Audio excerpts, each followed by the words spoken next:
Gente, a minha história de hoje é sobre uma menina. Uma menina que faz a gente pensar na força do espírito, né? E que a força do espírito vem em todos os tamanhos e todas as idades.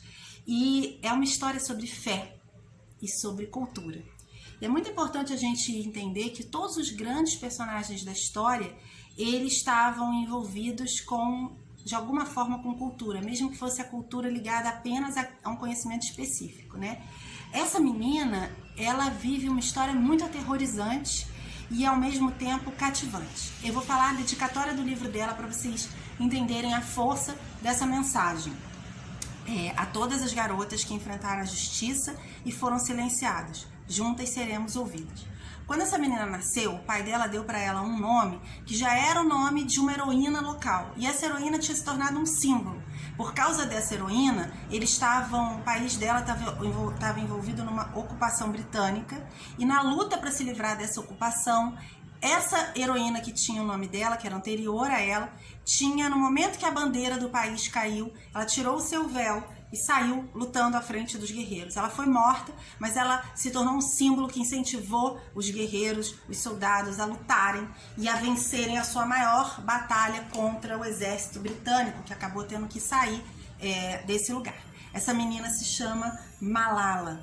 Malala é do Paquistão e a história de Malala começa, na verdade, com a história de seu pai. E essa história faz a gente pensar na força da transgeracionalidade e naquilo que a gente abençoa os nossos filhos, né? E na força dos nomes também. Vocês sabem por que os seus pais escolheram o nome que eles escolheram para vocês? Meus pais escolheram Patrícia porque eles queriam que eu tivesse personalidade. E eu tenho personalidade desde criança. O pai de Malala escolheu esse nome porque não queria que ela fosse só uma menina condenada a não poder fazer nada além de ser dona de casa, como todas as meninas do Paquistão e do Vale do Swat, onde ela mora, né? Então, quando ela nasce, diz que o dia que nasce uma menina é um dia de luto na aldeia dela. E que o pai dela recebeu uma grande árvore genealógica da sua família, mas só com os nomes de homem. Então, ele fez uma pequena linha, como se traça nas árvores genealógicas, um quadrado, e botou o nome dela como primeiro nome de mulher. E disse, ela será diferente. Ele determinou ali para que aqui vinha Malala, né? E essa história não é a história só dela, é a história do pai dela também, como os dois foram companheiros de armas, como ela assumiu a luta do pai e como os dois criaram um grande símbolo de luta por educação de meninas, né? No livro de Malala, ela conta a sua história dizendo que ela era tão pobre que seus pais não tinham dinheiro nem para parteira quando ela nasceu e que ela chegava a morar perto de um lixão. Mas o seu pai tinha um sonho de construir uma escola e ele consegue construir essa primeira escola com vários jovens e ela conta que cada um pagava 100 rúpias e que a escola vai melhorando e o pai começa a pensar numa segunda escola e a vida deles vai melhorando e também das crianças em torno que vão tendo acesso a mais uma escola privada, até que eles vão... a nova escola fica em frente a um mulá, que é um homem um estudioso do Corão, das leis islâmicas, e que esse mulá diz que aquela escola é um haram, é um pecado. E ele começa a tentar convencer a dona do imóvel a entregar o imóvel para ele, fazer ali, ficar com aquele imóvel, fazer uma escola, que chama madraça, né? E ele fala... a dona do imóvel protege o pai dela, o filho dela vem conversar com o pai da Malala, eles conseguem resistir e aí esse mulá ele se junta com outras pessoas para tentar derrubar a escola, mas o pai da Malala também é um homem religioso e ele consegue convencer essas pessoas a não destruírem a escola. E eles conseguem se articular ali para que as meninas tenham uma entrada separada da dos meninos, para que as meninas estudem em turmas separadas dos meninos, mas que a escola continue. E eles conseguem, né? Só que o Talibã começa a tomar conta do vale onde Malala mora. E isso muda completamente a sua vida, né? Eles começam a incentivar que meninas saem da escola, na rádio a parabenizar meninas que saem da escola, pressionar para que a escola feche para meninas, né? Até que eles dão um ultimato. Mas no livro Eu Sou Malala, né?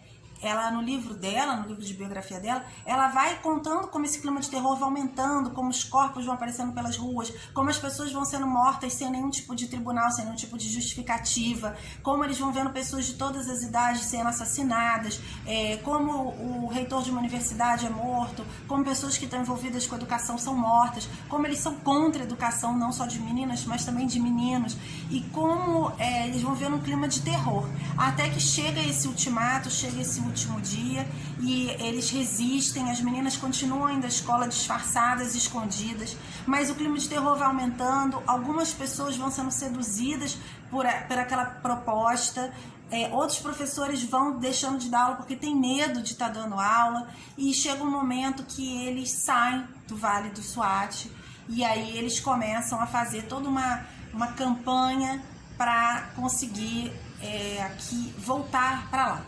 Há uma movimentação governamental, eles conseguem procurar várias pessoas do governo, eles começam a ter uma voz ativa ali, porque eles começam a militar por essa volta para o Vale, até que há uma movimentação governamental e diz-se que o Talibã saiu dali, mas eles continuam, de alguma forma eles continuam presentes, não tão presentes como antes.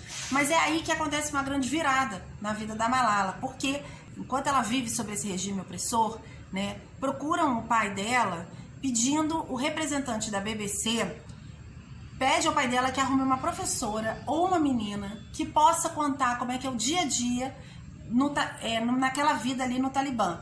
E ele até menciona o diário de Anne Frank, e fala que ele queria alguém que contasse isso. Malala sugere que seja ela mesma a fazer isso, e o jornalista da BBC dá uma série de orientações, faz perguntas, e esse diário começa a ser publicado num blog. Então Malala, ela inclusive usa um nickname, um nome de crime, para não ser reconhecida, porque isso era extremamente perigoso, mas a voz dela começa a se tornar uma voz cada vez mais ativa. No seu livro Eu Sou Malala, ela conta, fazendo a si mesma a pergunta, como proibir 50 mil meninas de estudarem? E aí ela conta que no dia que fechou a escola, as câmeras invadiram a sua casa, que eles decidiram que iam acompanhar ela e seu pai num dia da vida deles, nesse dia que a escola foi fechada. Ela conta que seu pai era um militante, era uma pessoa que vinha se articulando muito para poder realizar esse sonho. Então ele tinha um amigo no New York Times, um jornalista, que pediu que ele participasse de um documentário. Então um jornalista paquistanês vai para lá para filmar o que eles estavam vivendo, no Vale. E eles descobrem que a Malala fala inglês. E aí eles pedem, então em vez de seguir o seu pai, vamos seguir a Malala. E ela conta que ela é seguida até o dia inteiro, até fazendo orações, escovando dentes, que eles querem registrar, tipo um reality, como é a vida de uma menina sobre o domínio do Talibã. Então, essas coisas, vão tornando ela cada vez uma voz mais ativa e vão trabalhando na construção de um símbolo que ela vira. O problema dos símbolos é que eles são mais fortes que armas. E as pessoas querem ou usar ou destruir os símbolos. E seus pais sabiam que ela se tornar um símbolo era perigoso, mas eles estavam numa situação em que ou eles resistiam ou eles aceitavam que meninas não estudassem e que a única coisa que ela poderia ser na vida é uma dona de casa. Ela inclusive conta que nada demais ser dona de casa, é maravilhoso ser dona de casa, mas é ruim quando a gente não tem opção de ser outra coisa. Malala conta que a sua mãe, aos 6 anos, desistiu de ir para a escola porque ela achava que era meio inútil estudar, já que ela não poderia fazer nada com aquele estudo. É muito ruim quando a gente não tem a escolha, a perspectiva, o horizonte. E os símbolos são sobre isso, Eles são sobre portais, que a gente acredita que vai poder atravessar para um outro lugar se a gente quiser, Então, a Malala faz esse documentário mostrando como é que é o primeiro dia dela ali naquele momento em que o Talibã já construiu tanto poder que ela não vai mais poder ir à escola, em que está vigente a proibição de meninas irem à aula. Chega um momento que a sua família precisa sair do vale, porque eles veem que eles estão vivendo uma situação que eles estão realmente em perigo. E aí, quando o exército vence os talibãs e eles voltam para o vale, eles começam toda uma jornada em que a Malala já tem uma visibilidade. E é nesse momento que as organizações internacionais começam a alavancar o nome dela e ela realmente se torna um símbolo, Vou contar aqui um pedacinho do livro. Quando voltam ao Vale, o exército venceu os talibãs. Uns 15 dias depois, nossa escola foi convidada a participar da Assembleia Distrital das Crianças do SWAT, criada pela Unicef e pela Fundação Kipal Mor, para órfãos. Tinha sido escolhido 60 alunos para integrar a associação. E Malala vem a ser a oradora desse grupo. Outra passagem no SWAT começou a haver mais sinais de que o Talibã nunca sairia realmente do Vale.